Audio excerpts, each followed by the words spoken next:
বাংলাদেশ উন্মুক্ত বিশ্ববিদ্যালয়ের school of education পরিচালিত বিএড প্রোগ্রামের সুপ্রিয় শিক্ষার্থী বন্ধুরা, সবাইকে প্রীতি ও শুভেচ্ছা জানাচ্ছি। আমন্ত্রণ জানাচ্ছি আজকের পাঠে অংশগ্রহণ করার জন্য। আজকে আমরা আপনাদের প্রথম সেমিস্টারের একটি আবশ্যকীয় কোর্স থেকে আলোচনা করব। কোর্সটি হচ্ছে শিখন শেখানো দক্ষতা ও কৌশল। এই বইটির শিরোনাম হচ্ছে শিখন শেখানো দক্ষতা ও কৌশল, যার কোড নাম্বার EDBN 1402। আপনারা এই বইটি নিশ্চয়ই হাতে পেয়েছেন। এই বইটি আপনারা দেখেছেন 9টি ইউনিটে ভাগ করা হয়েছে। তার মধ্যে আজকে আমরা 7 নম্বর ইউনিট নিয়ে আলোচনা করব, যে ইউনিটের শিরোনাম হচ্ছে পাঠ পরিকল্পনা। এই ইউনিটটিকে আবার 10টি পাঠে ভাগ করা হয়েছে। তার মধ্যে প্রথম পাঠ যেটি, যার শিরোনাম উত্তম ও আদর্শ পাঠ পরিকল্পনার প্রয়োজনীয় উপাদানগুলো শনাক্তকরণ ও অনুশীলন, এই পাঠটি নিয়ে আলোচনা করব। উত্তম আদর্শ পাঠ পরিকল্পনার প্রয়োজনীয় উপাদান শনাক্তকরণ এবং অনুশীলনের আগে কতগুলো বিষয় জানতে হবে, যে পাঠ পরিকল্পনা কি, তার প্রয়োজনীয়তা কি, পাঠ পরিকল্পনার বৈশিষ্ট্য কি হবে, তার পাঠ পরিকল্পনা তৈরির আগে পূর্ব শর্ত কি কি হবে, এই বিষয়গুলো নিয়ে আজকের পাঠে আলোচনা করব। আলোচনায় আপনাদের সাথে আছি আমি স্কুল অব এডুকেশন অধ্যাপক আমিরুল ইসলাম।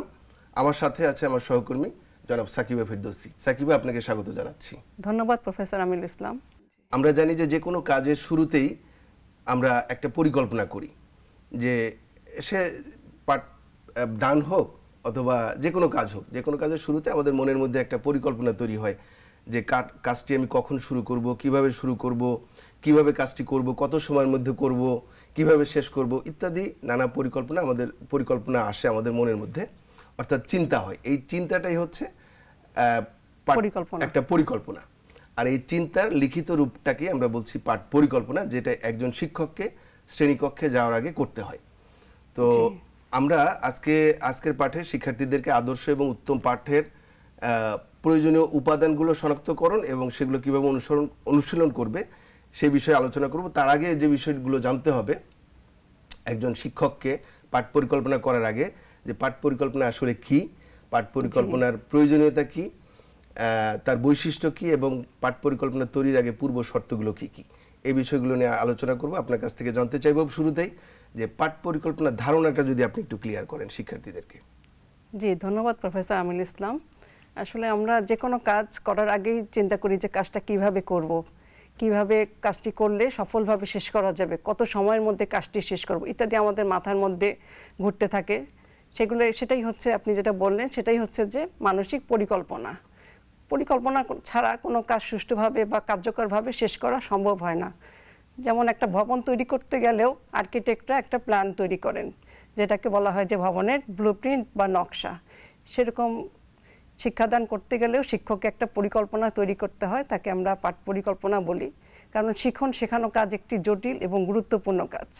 কোনো পরিকল্পনা ছাড়া শিক্ষক যদি শ্রেণীকক্ষে যায়, তাহলে তিনি নির্দিষ্ট সময়ের মধ্যে কাজটি শেষ করতে পারবেন না। শিক্ষার্থীরা কি কতটুকু শিখতে পারলো সেটা যাচাই করতে পারবেন না, মূল্যায়ন করতে পারবেন না, তার পাঠটি সফল হবে না, কার্যকর হবে না, শিক্ষার্থীরা পাঠে মনোযোগী হবে না। সেজন্য শিক্ষককে একটি পাঠ পরিকল্পনা যদি তৈরি করে নিয়ে যান শিক্ষক, তাহলে তিনি নির্দিষ্ট সময়ের মধ্যে পাঠটি শেষ করতে পারবেন, পাঠটি কার্যকর হবে এবং শিক্ষার্থীরা পাঠে মনোযোগী হবে এবং তিনি মূল্যায়ন করতে পারবেন যে শিক্ষার্থীরা কতটুকু শিখতে পারলো।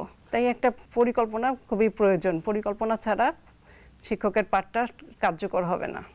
অর্থাৎ পাঠ পরিকল্পনার ধারণার কথা যেটা বলছিলাম, যে পাঠ পরিকল্পনা আসলে কি, আপনি চমৎকার একটি উদাহরণ দিয়েছেন পাঠ পরিকল্পনার ক্ষেত্রে, যে একটি বিল্ডিং, একটি ভবন তৈরি করার আগে ইঞ্জিনিয়ারকে বা আর্কিটেক্টকে একটা নকশা তৈরি করতে হয়।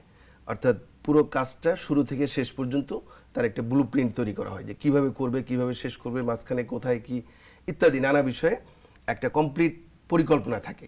একজন শিক্ষককে শ্রেণীকক্ষে যাওয়ার আগে তার 40 মিনিট বা 45 মিনিট বা 50 মিনিট যে সময়ের উপযোগী একটি পাঠ পরিকল্পনা, সুন্দর একটি পরিকল্পনা তৈরি করে নিয়ে যেতে হবে। জি, একজন শিক্ষক যখন শ্রেণীকক্ষে যাবেন তার আগেই উনি যে আগামীকাল কি শেখাবেন, তার উপকরণ কি হবে, কি পদ্ধতি হবে, তার শিখন ফল কি হবে, কিভাবে উনি শেখাবেন, উপস্থাপনটা কি হবে, উনি একটা একক কাজ দিবেন না জোড়ায় কাজ দিবেন না দলীয় কাজ দিবেন, দলীয় কাজ দিলে তার একটা কর্মপত্র তৈরি করে নেবেন, মূল্যায়ন কিভাবে করবেন, বাড়ির কাজ কিভাবে দিবেন, কি দিবেন, ইত্যাদি একটা পরিকল্পনা তৈরি করে নেবেন। পরিকল্পনাটা লিখিত হতে হবে। হ্যাঁ, অর্থাৎ সেটাই হচ্ছে পরিকল্পনার পাঠ মধ্যে পরিকল্পনা পরিকল্পনার মধ্যে তার শুরু থেকে শেষ পর্যন্ত সমস্ত অ্যাক্টিভিটিগুলো ওখানে থাকতে থাকবে। হবে। অর্থাৎ আমরা শ্রেণীকক্ষে একজন শিক্ষক 40 মিনিট বা তার যে নির্দিষ্ট সময়ের উপযোগী পাঠ কিভাবে দিবেন তার লিখিত রূপটাই হচ্ছে পাঠ পরিকল্পনা। এক্ষেত্রে অনেক সময় পাঠ টিকাও বলা হয়। তো পাঠ টিকা বলা হয়, পাঠ টিকা শব্দটি আসলে সীমিত অর্থে ব্যবহার করে, টিকা জাস্ট এটা সীমিত অর্থবোধক। এজন্য আমরা পাঠ টিকা না বলে পাঠ পরিকল্পনা বলার কথা বলি, যেটার মধ্যে বিশদভাবে সবকিছু বর্ণনা থাকবে শুরু থেকে শেষ পর্যন্ত, কিভাবে শুরু করবে, কিভাবে মূল্যায়ন করবে, কিভাবে শেষ করবে ইত্যাদি নানা বিষয়। পাঠ টিকাটা খুব সংক্ষিপ্ত। এতক্ষণ আমরা পাঠ পরিকল্পনার ধারণা পেলাম, এখন আপনার কাছে জানতে চাইব পাঠ পরিকল্পনার প্রয়োজনীয়তা বা উপযোগিতা কি? যে পাঠ পরিকল্পনাটা আগে যেমন বলেছি, একটা ভবন তৈরির যেমন একটা নকশা থাকে একজন শিক্ষকের জন্য, তেমন একটি নকশা হচ্ছে পাঠ পরিকল্পনা। এটা একটা রোড ম্যাপ, যে শিক্ষক শিক্ষার্থীকে কিভাবে শেখাবেন, কতটুকু সময়ের মধ্যে শেখাবেন, কি শেখাবেন, তার একটা রোড ম্যাপ বা লিখিত একটা দলিল। সেই পাঠ পরিকল্পনার প্রয়োজনীয়তা অনেক, তার মধ্যে আমরা কিছু আলোচনা করি। পাঠের উদ্দেশ্য সম্পর্কে শিক্ষকের ধারণা স্পষ্ট হয়, পাঠের ধারাবাহিকতা রক্ষা করা যায়, বিষয়বস্তু সংশ্লিষ্ট থাকা যায়, উপযুক্ত শিখন শেখানো পদ্ধতি, কৌশল ও দক্ষতা নির্বাচন করা যায়।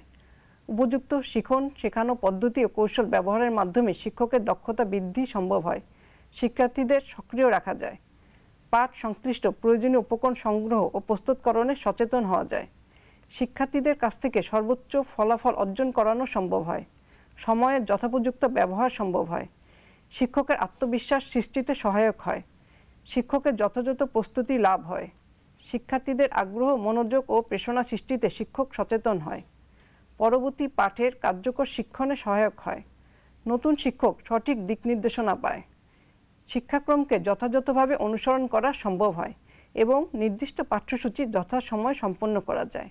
এগুলোই হচ্ছে যে পাঠ পরিকল্পনার প্রয়োজনীয়তা। ধন্যবাদ আপনাকে। আপনি অনেকগুলো প্রয়োজনীয়তার কথা বলেছেন। অর্থাৎ একজন শিক্ষককে পাঠ পরিকল্পনা তৈরি করতে হয় পাঠে যাওয়ার আগে। সেই পরিকল্পনার মধ্যে একটা কতগুলো সুনির্দিষ্ট উদ্দেশ্য থাকবে। আমরা জানি যে উদ্দেশ্যবিহীন কোনো কাজ সফল হয় না। তার পাঠদানকে ফলপ্রসূ করার জন্য, কার্যকর করার জন্য এবং আকর্ষণীয় করার জন্য তাকে কতগুলো উদ্দেশ্য নির্বাচন করে তারপরে পরিকল্পনা তৈরি করতে হয়। সেই উদ্দেশ্য এবং পাঠের ধারাবাহিকতা বজায় রাখা, পাঠের মূল্যায়ন কেমন করে হবে, অ্যাক্টিভিটি কেমন হবে, শিক্ষার্থীদের অংশগ্রহণ কেমন করে হবে ইত্যাদি সব কিছুই যেহেতু পাঠ পরিকল্পনার মধ্যে উল্লেখ থাকবে, এই জন্য এটা অত্যন্ত গুরুত্বপূর্ণ পাঠ পরিকল্পনা।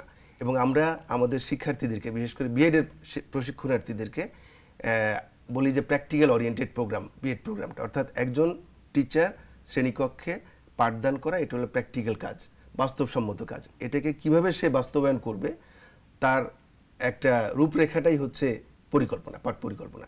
এই গুরুত্বপূর্ণ বিষয়টা নিয়ে আমরা আলোচনা করছি। আশা করছি আমাদের শিক্ষার্থীরা আমাদের সাথে আছেন। আমরা এতক্ষণ পাঠ পরিকল্পনার ধারণা সম্পর্কে জানলাম, এরপরে পাঠ পরিকল্পনার প্রয়োজনীয়তা বা উপযোগিতা কি সেটাও জানলাম। এখন আপনার কাছে জানতে চাইবে উত্তম পাঠ পরিকল্পনার বৈশিষ্ট্য কি? যে একটা উত্তম পাঠ পরিকল্পনার বৈশিষ্ট্যটা শিক্ষার্থীদের জানা খুবই প্রয়োজন, কারণ আমাদের বিএড প্রোগ্রামের শিক্ষার্থীদের 2টি বিষয়ের উপর 45টি করে মোট 90টি পাঠ্যিকা প্রস্তুত করতে হয় বা পাঠ পরিকল্পনা প্রস্তুত করতে হয় 2টা সেমিস্টার মিলিয়ে। তাই তাদের জন্য একটা উত্তম পাঠ পরিকল্পনা প্রস্তুত করার আগে বৈশিষ্ট্যগুলো জানা প্রয়োজন। তাই একটি উত্তম পাঠ পরিকল্পনার যেসব বৈশিষ্ট্য থাকা প্রয়োজন সেগুলো হচ্ছে যে পাঠ পরিকল্পনাটা লিখিত হতে হবে, শিক্ষকের নিকট শিক্ষণীয় উদ্দেশ্য সুস্পষ্ট হতে হবে, ভাষা সহজ এবং বোধগম্য হতে হবে, বিষয়বস্তুর পদ্ধতি মাফিক উপস্থাপনা থাকতে হবে, পাঠের বিষয়বস্তু একটি যৌক্তিক অনুক্রমে উপস্থাপন করতে হবে, শিক্ষার্থীদের মানসিক স্তর অনুযায়ী হতে হবে, পাঠ পরিকল্পনার প্রতিটি ধাপে শিক্ষার্থীদের অংশদারিত্বের ব্যবস্থা থাকতে হবে, মূল্যায়নের কার্যকর এবং বাস্তবিক কৌশল ব্যবহার করা হবে, সহজলভ্য এবং প্রয়োজনীয় শিক্ষণ উপকরণ নির্বাচন করা হবে, শিক্ষার্থীরা যাতে শিক্ষকের সাথে সংযোগ বিচ্ছিন্ন হয়ে নিষ্ক্রিয় হওয়ার সুযোগ না পায় পাঠ পরিকল্পনা এমন ব্যবস্থা রাখতে হবে, পাঠ পরিকল্পনা পিরিয়ডে নির্ধারিত সময়ের সাথে সঙ্গতি রেখে প্রণীত হবে, পূর্বজ্ঞানের ভিত্তিতে নতুন জ্ঞান আহরণের পরিবেশ তৈরির সুযোগ থাকতে হবে, অগ্রগামী শিক্ষার্থীদের উৎসাহ বর্ধনের পাশাপাশি পশ্চাৎপদ শিক্ষার্থীদের এগিয়ে নেওয়ার উপযোগী কাজ ও সুচিন্তিত ব্যবস্থা থাকতে হবে, পাঠ পরিকল্পনায় শিক্ষার্থীর লব্ধ জ্ঞানের প্রয়োগের মাধ্যমে মূল্যায়নের ব্যবস্থা থাকতে হবে। এটি শিক্ষককে অনুপ্রেরণামূলক কৌশল ও শিক্ষণ উপকরণ নির্ধারণের সিদ্ধান্ত নিতে সহায়তা করে। এটি বিষয়বস্তু, পদ্ধতি, কার্যক্রম এবং শিক্ষণ উপকরণের জন্য সহায়ক হিসাবে কাজ করবে। এটা খুবই গুরুত্বপূর্ণ যে ৪৫ মিনিট সময়ের মধ্যে কিভাবে কাজটি শেষ করতে হবে, প্রস্তুতি কত মিনিট থাকবে, উপস্থাপন কতটুকু থাকবে, উপস্থাপন একক কাজ থাকবে কিনা, একক কাজের জন্য কতটুকু সময় থাকবে, জোড়ায় কাজের জন্য কতটুকু সময় থাকবে, দলীয় কাজের জন্য কতটুকু সময় থাকবে এবং শেষে প্রয়োগ বা মূল্যায়নের জন্য কতটুকু সময় থাকবে এবং বাড়ির কাজ, শেষে তো বাড়ির কাজ দিতে হবে, বাড়ির কাজের জন্য সময় দিতে হবে এবং শেষে শিক্ষক ধন্যবাদ দিয়ে যখন ক্লাস ত্যাগ করবেন তার জন্য একটু সময় বরাদ্দ থাকবে।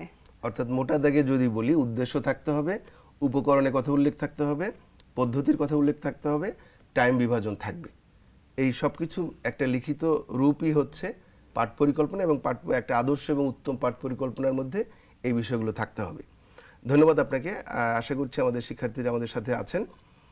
এ পর্যায়ে আমি আপনার কাছে জানতে চাইব যে একজন শিক্ষক পাঠ পরিকল্পনা তৈরি করবেন, তার আগে আমরা বলে থাকি যে কিছু পূর্ব শর্ত আছে, কিছু পূর্ব জ্ঞান বা পূর্ব শর্ত পূরণ করে তারপরে উনি পাঠ পরিকল্পনা তৈরি করবেন।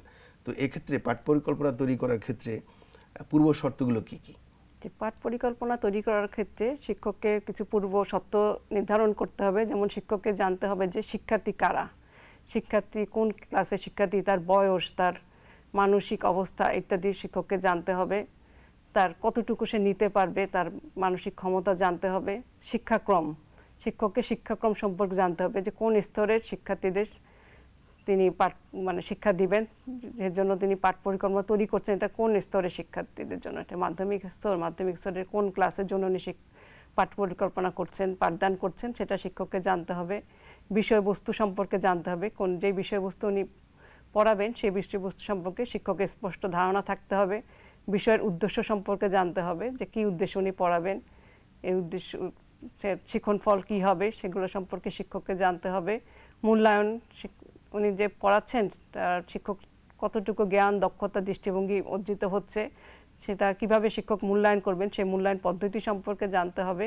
এবং এর আগে আমরা বললাম যে সময়টা শিক্ষককে ঠিক করে নিতে হবে, সময় জ্ঞান থাকতে হবে, নির্দিষ্ট সময়ের মধ্যে শিক্ষককে শেষ করতে হবে, পাঠটি শেষ করতে হবে। ৪৫ মিনিট হলে ৪৫ মিনিটের মধ্যেই শেষ করতে হবে, তার কমও না বেশিও না। কারণ এরপরে আরেকজন শিক্ষক আসবেন, তার একটি ক্লাস আছে, তার আগে শিক্ষককে ক্লাস শেষ করে শিক্ষার্থীদের ধন্যবাদ দিয়ে যে বোর্ড উনি ইউজ করেছেন বোর্ড পরিষ্কার করে শিক্ষক ক্লাসরুম ত্যাগ করবেন। তাই শিক্ষককে সময় জ্ঞান থাকতে হবে। ইত্যাদি হচ্ছে যে পাঠ পরিকল্পনার পূর্ব শর্ত। ধন্যবাদ আপনাকে। আমরা এতক্ষণ আলোচনা করছিলাম পাঠ পরিকল্পনা নিয়ে, যেটি একজন শিক্ষকের শ্রেণীকক্ষে একজন শিক্ষক পাঠদান করতে যাওয়ার আগে খুবই গুরুত্বপূর্ণ একটি বিষয় পাঠ পরিকল্পনা তৈরি করা। তো সেই পাঠ পরিকল্পনা তৈরি করার ক্ষেত্রে পাঠ পরিকল্পনার ধারণা, পাঠ পরিকল্পনার প্রয়োজনীয়তা বা উপযোগিতা কী, উত্তম এবং আদর্শ পাঠ পরিকল্পনার বৈশিষ্ট্য কী হবে এবং পাঠ পরিকল্পনা প্রণয়নের আগে পূর্ব শর্তগুলো কী, এই বিষয়গুলো নিয়ে আমরা আলোচনা করছিলাম। শিক্ষার্থী বন্ধুরা, আমরা আশা করছি যে আপনারা আমাদের আলোচনার দ্বারা উপকৃত হয়েছেন। আপনাদের যদি এই বিষয়ে আরও কিছু জানার থাকে, আপনারা যে বইটি নিয়ে আমরা আলোচনা করছিলাম, শিখন শেখানো দক্ষতা ও কৌশল, বইটি আপনাদের হাতে নিশ্চয়ই আছে। যদি না থাকে আমাদের অনলাইন ভার্সনও আছে, যেটি আমাদের বিশ্ববিদ্যালয় ওয়েবসাইটে ইবুকের মধ্যে আপলোড করা আছে। আপনারা সেখান থেকেও আপনাদের ডিভাইসে, নিজ নিজ ডিভাইসে এটি ডাউনলোড করে আপনারা সুবিধামতো সময় এটি স্টাডি করতে পারেন। এর পাশাপাশি যদি আপনাদের আরও কোনো প্রশ্ন থাকে, আপনার স্থানীয় যে টিউটোরিয়াল সেন্টার আছে সেই টিউটোরিয়াল সেন্টারে গিয়ে টিউটরের সহায়তা নিতে পারেন। এছাড়া আপনার পাঠের যে কোনো বিষয়ে যদি প্রয়োজন হয় আমাদের সাথে যোগাযোগ করতে পারেন। আমাদের সাথে যোগাযোগের ঠিকানা dean, school of education, Bangladesh উন্মুক্ত বিশ্ববিদ্যালয়, গাজীপুর ১৭০৫। ধন্যবাদ সবাইকে।